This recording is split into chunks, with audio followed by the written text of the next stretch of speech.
Okay. Hello and welcome to this edition of City Slickers with me, Mark Wiley, and the Lincoln City manager, Danny Cowley. Danny, thanks a lot for joining me today. We're in Danny Cowley's office in here, and you're currently digesting a lot of information about our training session this morning. We're doing some fitness tests this morning. Yeah, the boys have been testing this morning, so ideally we would have done this the week before the start of the season, but the way our pre-season panned out, we thought that the best time to do it would be in our first free week, which during the season, which is obviously this week. So they've been doing some testing. We've done some aerobic testing. We've done some power-based testing, some anaerobic testing, and yeah, some good results, some good data, and we're just going through the data now. Obviously, you still got to digest the data. But other lads, where you'd like them to be in terms of the fitness and stuff? You think? Yeah, I think so. I think we're getting to where we want to be. You know, the physical aspect of the game is very important to us. We try to be a hypermobile, high-energy team. So being physically fit is obviously crucial to that, and the data and the testing just allows us just to keep on top of it. It's good for the players. You know, the players.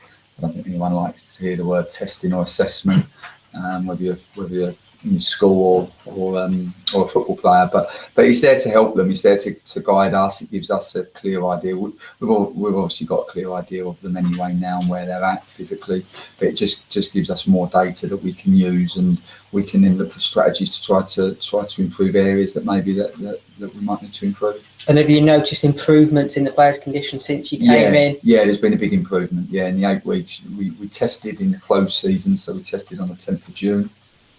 Halfway through their summer, just to keep them honest as much as anything, but also to see exactly where they were at, because we didn't have much data from last year to go by, and that informed us for the beginning of pre-season. We then tested them the second day they were in, just to see exactly where they were at again, and this is post pre-season testing now, so they're in a good position now, fighting fit. Still some work to be done, you know. There's always work that we can do. As I said, we did a yo-yo test, which tests their aerobic capacity. We did a 10-metre sprint test, a 30-metre sprint test, and we did what we call a fatigue index test, which is 10 30-metre sprints going intermittently every 30 seconds. And then we did some jumping capacity tests. So we're lucky enough to have Lincoln University who come down today and brought all of their equipment, so the speed gates and the force plates, which you can just test their power, so their ability to jump off of both feet, off the right foot to left foot. Also did some agility tests as well, so looking at their change of direction and how quickly they can change direction off their right foot compared to their left foot. It's nice to compare the differentials as well, so you can compare the difference between them on the right side to the left side, and you can look for areas that hopefully you can add and improve them going forward. Now moving on, Craig Stanley has gone out on loan to Southport today on a month's loan. Satisfactory for all parties concerned? Yeah, I think so. Craig obviously needs to play. He's been very professional, conducted himself very well since we've been at the club. Just for us, we need him out playing. Obviously didn't have much football at the back end of the season due to his foot injury. He's now well over that. He's very fit. He's got a couple of goals in the 21s game on last Thursday, and he'll benefit from a month's worth of football. Is that a month's loan review to a permanent deal? Do you see him possibly coming back if need be? At the moment, it's just a month's loan. It's a month's loan, and it's football for Craig. You know, in football, we never say never. So we will see how that month unfolds. You know, we've got a lot of faith in Craig as a player, and we expect him to go to Southport and do very well for them. I think, having watched Southport myself Saturday and done a lot of sort of background work going into the game, I think they benefit from Craig's experience. Now, does moving Craig out on loan, does that grease the wheel slightly in terms of bringing a midfielder in? I know you've got a couple of targets in mind. Yeah, we're getting there with it. It certainly helps. You know, potentially there one or two other things might need to happen before we can get someone else in. But as I say, we're working really hard on it.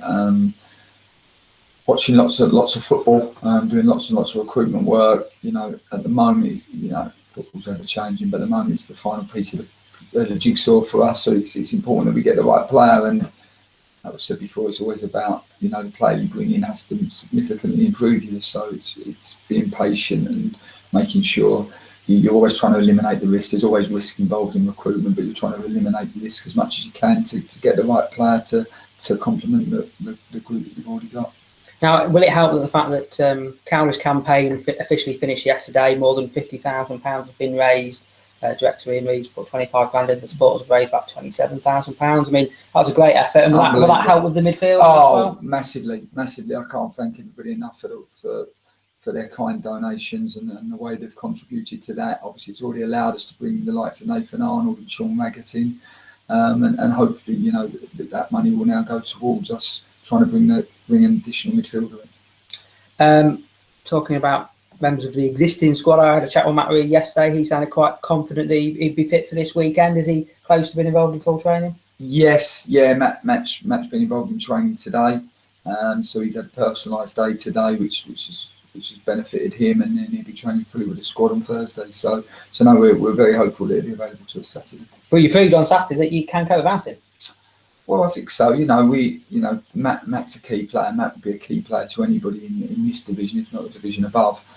So you never want to be without your key players, and we've been without him and Bradley Wood, who are both crucial to us. But I thought we did well on Saturday. We've worked really hard in the time that we haven't had Matt available to us to keep working on adapting the way we play, trying to shorten our game up. And I think we'll benefit in the long run as a consequence of that, because now we've added a different dimension to us. It's certainly not where we want to be yet, but it's definitely moving in the right direction.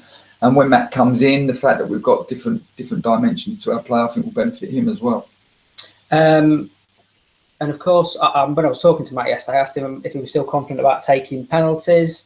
I'm sure Johnny Margus will want to take penalties going forward. Now, I wasn't at the game on Saturday, but you had to basically name the penalty taker on Saturday, didn't you? Because the lads were sort of debating it amongst themselves, or? Yeah, no, I think they all wanted to take it. When you're 3-0 up and things have gone well, you have a lot of confident players. So I think Johnny and Terry and Jack Muldoon were all keen to take the penalty. Like I said to him Monday morning, I'm pleased that we've got boys that are confident and want to take penalties, and I hope that in an 8-9th minute in a 0-0 draw that I'll have 3-4 people putting their hand up to take a penalty in a pressurised situation. We've spoken, and now everyone's clear on where we're at with that. We've historically never really named penalty takers, because sometimes you want the players that are feeling confident at that moment to pick the ball up and take it, and I really believe in that. But as I say, now we're quite clear on where we're at going forward, and at the moment Matt scored his last penalty, so he'll be our penalty taker. But we know we've got a really good penalty taker in Johnny as well, so we've got two good options there. Also coming back this weekend, do you need to get that? Fine. You've got Bradley Wood back on Monday. Yes, yeah, brilliant. Yeah, that was great for us. I know he's chomping at the bit, Brad. So he's really keen to come back into the group. He's been really frustrated over the last 3 games. He's a boy who loves playing football, and he loves contributing to the group. So I'm delighted to have him back on Monday, and particularly the games in such short succession. That will be a real positive to us. And he was doing the bucket collection on Saturday, I believe, for the campaign, wasn't he? Yes, he was. Yeah, no, I did ask him if he was happy to do that. It was an idea from above me, but I think his wife told him he had to. She did it the week before, so good on her. And no, really appreciative of Brad doing that. I think supporters enjoyed a bit of banter with Brad, and I think he made some more money for the crowdfunder, which was great. Have you decided where you're going to perhaps fit him back into the team, midfield, right back, or is it still to be decided? I think we've got options, haven't we? Which is what you always want. Brad's someone who's versatile and can play well in different positions. So he, we know he's a key player for us. So I'd be really pleased to have him back. And I know you had a chat with him after his sending off, and he insists that he didn't do that stamp on the South Sutton player. But is he going to have to try and control his aggression a little bit when he comes back into the side? I think he's just channeling it, isn't it? We don't want to take it away from him. He's a key part of what he does. He's a very, very competitive boy. As competitive as I've managed, and it's a big attribute to have, and it's a key attribute for him, and it's what makes him such a good player. We just want him to channel it and control his emotions so that we can have him on the pitch week in, week out, because, like I already alluded to, we're a better team when he's playing. Now moving on, is it quite relieved not to have had a midweek game this week, because 5 games in 14 days is quite a tall order, isn't it? Yeah, it's tough. I think it's tough for the players when you play 5 games in that short space of time. Obviously, there's a lot of preparation work going into every game. Physically, it's very demanding for the players. So no, this has been a good time to have a break. Last week was a tough week for us with with 2 disappointing results in Sutton and the Dagenham game, and obviously some injuries and suspensions, and then a bit of a virus that we picked up in the group. So it was good to get beyond last week and finish it with a good result.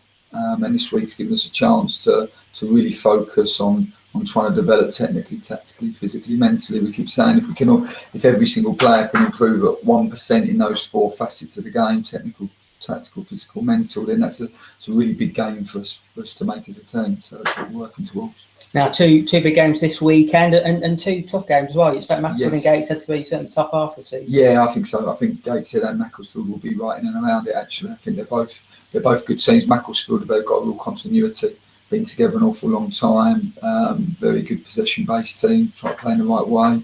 Got good rotation in midfield and ask a lot of questions of you in terms of your defensive organisation. And Gateshead have recruited very well. Signed some really, really good players. Will be very, very strong. So no, I would expect both teams to be right in and around it, and I think we'll get a very good idea of where we're at the moment after those 2 games. Now, just finally, one thing I wanted to ask you about. Now, normally at this time of year, everyone in the media is talking about transfer deadline day, but we don't have to worry about that at the Echo this year because it's been scrapped for conference teams. How do you feel about that? Well, it's not saying that to be honest with you, in the 8 years prior to coming in at Braintree, there was never a transfer window. So I've never worked with a window up until last year. So I'm pretty familiar with the rules this time around. I think it gives you a bit more flexibility and a bit more room. For us, it allows us to get our young players out on loan. Sometimes when you've got a transfer window and you can't get players in, you're a little bit more reluctant to keep players, or you're reluctant to let players go and out because you want to keep them in and around you because you never quite know where you're going to be in terms of numbers squad-wise. So it does give us a bit more flexibility in that respect. So it will allow us to get our younger players out and playing, which is obviously crucial to their development.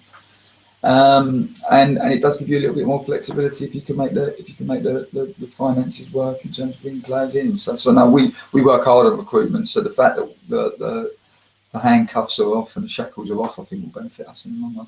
Good stuff. Well, thanks a lot for joining me, Danny. Good luck for the weekend. Thank you. And as ever, we'll hopefully in a few weeks' time we'll do another one of these. And of course, over the weekend you can read all about the games involving the Imps against Macclesfield and Gateshead on the website at lincolnshireecho.co.uk. Thanks for watching. Thank you.